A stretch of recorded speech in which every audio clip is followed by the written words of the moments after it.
अच्छा डॉक्टर साहब भाई ये बताएं, हम तो सुनते आए हैं सारी जिंदगी साइकोलॉजिस्ट या साइकेट्रिस्ट। जब से सोशल मीडिया का इन्वेजन हुआ है उस वक्त से हम ये इतनी मुश्किल और टेक्निकल किस्म की टर्म्स सुन रहे हैं, समझ ही नहीं आता। Consultant, clinical psychologist, clinical therapist, पता नहीं क्या क्या, कंसल्टेंट फलाना फलाना फलाना। तो काम तो एक ही है ना सबका। साइकेट्रिस्ट जो हैं वो मेडिकल डॉक्टर्स होते हैं। अब वो तो समझ आ गया। वो साइकोलॉजिस्ट जो होते हैं वो बेसिक थेरेपी करते वो हैं। दवाइयाँ प्रिस्क्राइब नहीं कर सकते। नहीं, Exactly. दवाइयाँ प्रिस्क्राइब नहीं कर सकते हैं और वो बेसिक सिर्फ गाइडेंस आसरा दे सकते हैं, सहारा दे सकते हैं कि चल पुत्र ठीक हो जाएगा। हाँ, तो क्लिनिकल साइकोलॉजिस्ट जो कि इस वक्त पे काम कर रहे हैं ज़्यादा, हाँ। वो ट्रेंड होते हैं डिप्रेशन, एंजाइटी और इस तरह के जो हमारे डिसऑर्डर्स होते हैं इसमें। यानी साइकोलॉजिस्ट जो आम साइकोलॉजिस्ट है वो इनमें ट्रेंड नहीं होता, वो डिफरेंट है। डॉक्टर साहब एक बात बताएं जी। कि आज की यूथ को ये समझाना, यूथ को क्या हम जैसे बाबों को ये समझाना बहुत मुश्किल हो गया है कि ये एंजाइटी और डिप्रेशन जो है ये पिछले 5-7 साल से ही ये आया है। इससे पहले कोई एंजाइटी कोई डिप्रेशन नहीं था।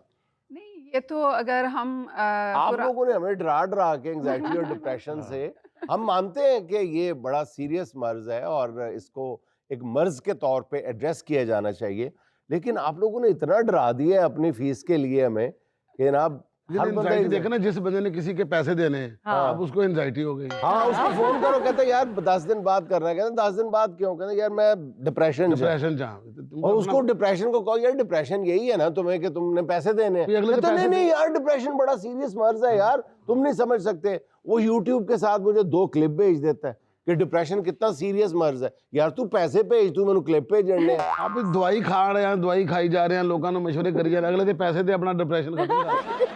ये बीमारी जो है इसको हम ये नहीं कहते कि ये बस पहले कुछ नहीं था और अब डिप्रेशन का नाम शुरू हो गया। ये हमारे न्यूरल एक्टिविटी होती है, हमारे दिमाग में न्यूरोट्रांसमीटर्स होते हैं जिनकी कमी की वजह से डिप्रेशन या एंजाइटी होती है, या कुछ न्यूरोट्रांसमीटर्स होते हैं जिनके बढ़ने की वजह से। न्यूरोट्रांसमीटर्स आर द केमिकल्स जो कि न्यूरल पाथवे में मूव करते हैं। जैसे हमारी वेन्स में खून दौड़ता है, इस तरह दिमाग के अंदर न्यूरॉन्स होते हैं जो जिनके अंदर न्यूरल जो मैसेज लेके जाते हैं दिमाग तक। बिल्कुल, ये जैसे करंट की तरह के होते हैं। यानी हम किसी गर्म चीज को हाथ लगाते हैं तो हमारे दिमाग का मैसेज जाता है कि हाथ पीछे कर लो। हाँ, तो वो मैसेज लेके जाते हैं। बिल्कुल, ये हमारी बॉडी से मैसेज दिमाग तक जाता है, यहाँ से बाजू से वो न्यूरॉन्स जाते हैं यहाँ तक। और अगर यहाँ पे ट्रैफिक फंसी हो तो न्यूरॉन्स फंस जाए तो फिर हाथ पीछे नहीं बंदा कर सकता। हाँ, जैसे कि पैरालिसिस जब किसी को हो जाता है तो उसे यहाँ पे कुछ भी हो रहा हो तो दिमाग उसे प्रोसेस नहीं करेगा, इसलिए कि मैसेज कम्युनिकेट नहीं हुआ। तो बेसिकली जो डिप्रेशन एंजाइटी है इसलिए कहते हैं अक्ल ना हो तो मौजा ही मौजा। हाँ, उसमें ये हो सकता है कि इंसान डिनाइल में रह सकता है कि ठीक है कोई मसला नहीं, कुछ नहीं होता, ठीक हो जाएगा, लेकिन ऐसा नहीं होता। हम पहले भी देखते हैं कि पहले काफ़ी अरसे से हम इस चीज़ को गौर करते हैं कि लोग लेट एज में जाकर ज़्यादा डिप्रेशन एंजाइटी इसी वजह से फेस करते हैं कि उन्होंने अपनी यंग एज में उसके ऊपर काम नहीं किया होता कि किस तरह से अपने सोचने के अंदाज को बेहतर तो बनाया डॉक्टर साहब ये जो आप बता रही हैं कि जिस तरह ये सिंपल अंदाज में कि ये न्यूरोट्रांसमीटर्स की कमी की वजह से ज़्यादा होता है, तो वो कमी मेडिसिन से या किसी प्रोसेस से ही पूरी नहीं हो सकती?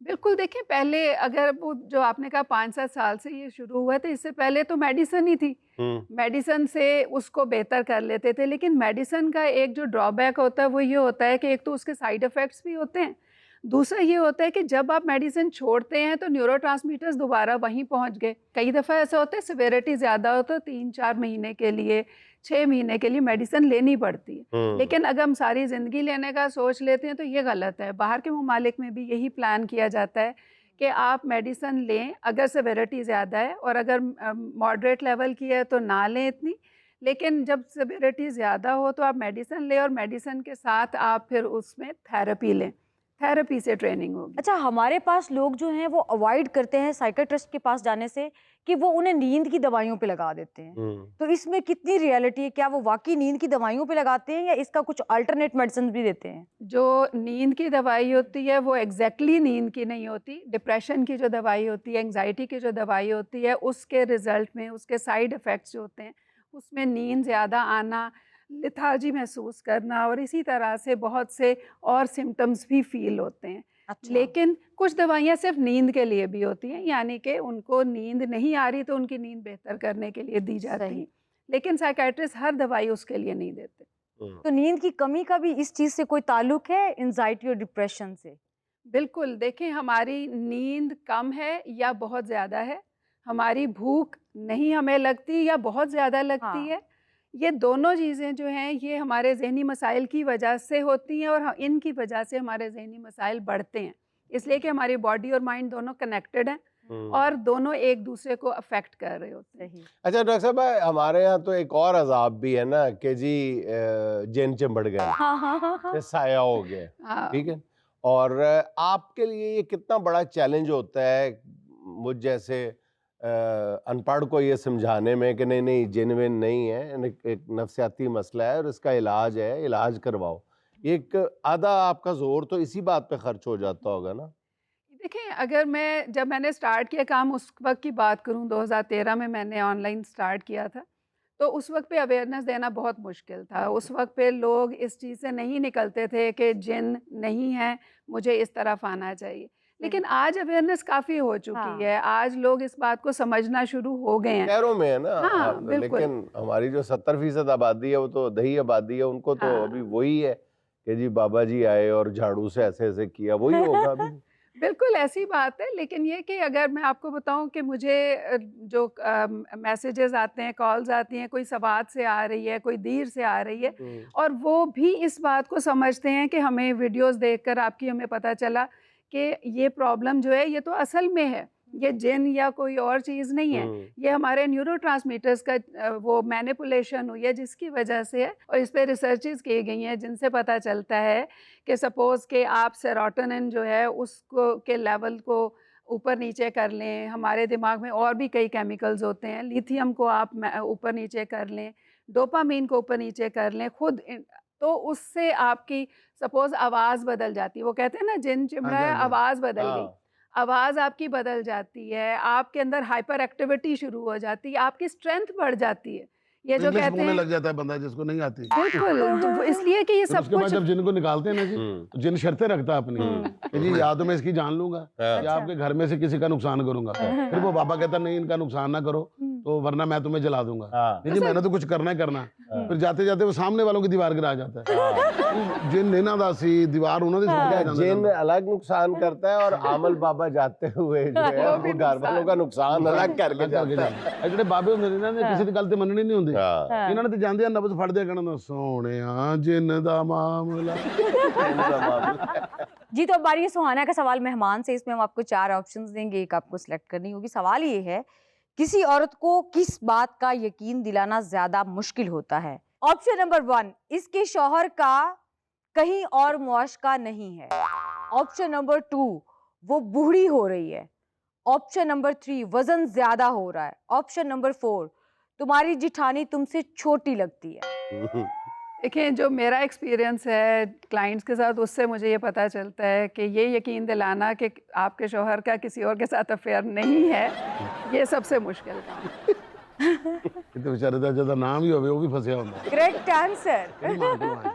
अच्छा आप मुझे ये बताएं कि अगर एक बंदा एंजाइटी या डिप्रेशन में है तो उसके घर वालों का उसके साथ कैसा बिहेवियर होना चाहिए? बिल्कुल बहुत अहम बात है, घर वालों का रोल बहुत अहम होता है इस लिहाज से कि आपके इर्द गिर्द का एनवायरनमेंट जो है वो अगर आपके लिए कंड्यूसिव नहीं है, आपको अच्छा फील नहीं करा रहा, तो आपके अगर न्यूरोट्रांसमीटर्स का मसला है, डिप्रेशन हो रहा है, डिप्रेशन नहीं हो रहा है, चलें लो मूड चल रहा है, कोई जहन में टेंशन आई हुई है, तो आप उस टेंशन को रिजॉल्व करने के लिए रिलैक्स होकर उस पर काम नहीं कर सकते। अच्छा चलें डॉक्टर साहब, हम एक्सट्रीम पे नहीं जाते, वो तो बाकायदा एक मर्ज है ना जिनको हम मान चुके हैं कि एंजाइटी और डिप्रेशन, इससे ज़रा कम, घर में कोई परेशान है, चलें एंजाइटी डिप्रेशन बाद की बात है, तो उसमें आप क्या सजेस्ट करते हैं कि आपस में डिस्कशन होनी चाहिए या आप जो मुतासरा शख्स है उसको कहेंगे कि नहीं तुम ज़रा अकेले में अपने आप को टाइम दो, तन्हाई इख्तियार देनी कर चाहिए। लो, स्पेस देनी चाहिए।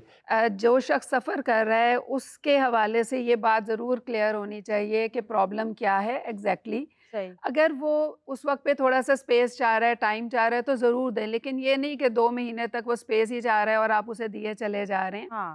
बात करना ज़रूरी होता है, डिस्कशन ज़रूरी होती है, लेकिन डिस्कशन मोस्टली लड़ाई झगड़े तक चली जाती है, इसलिए कि लोग एक दूसरे को सुनने को तैयार नहीं तैयार होते। नहीं हो। लेकिन मोस्टली फैमिली इसमें रोल प्ले और नहीं अगर कर कोई सकती। किसी का मसला है तो उसको सॉर्ट आउट भी करना चाहिए ना। बिल्कुल। यानी अगर कोई शौहर है वो आके घर कहता है कि जी मैंने दूसरी शादी करनी है, ठीक है, तो बजाय उसको पढ़ जाए सारे, तो उसको स्पेस देनी चाहिए, उसकी बात समझी जानी चाहिए।